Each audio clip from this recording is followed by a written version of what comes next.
Mes chers collègues, il s'agit d'une communication annuelle récurrente sur un rapport que le Code général des collectivités territoriales demande aux régions d'élaborer. Alors, je vais être très courte et vous le résumer. Vous pouvez y voir qu'en 2022, le total des aides aux entreprises versées et déclarées par les collectivités territoriales et établissements publics franciliens, dont la région bien sûr, s'est élevé à près de 120 millions d'euros.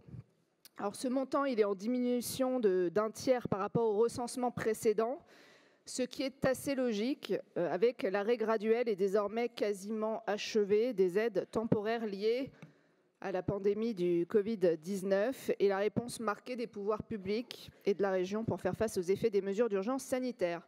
Et à l'inverse, on voit d'ailleurs une totale stabilité dans les dispositifs classiques, autour de 100 millions d'euros. Alors c'est le signe d'une bonne gestion des dépenses publiques qui ne nous empêche pas, comme à chaque fois, d'être au rendez-vous des crises conjoncturelles que rencontrent nos entreprises, malheureusement régulièrement depuis quelques années.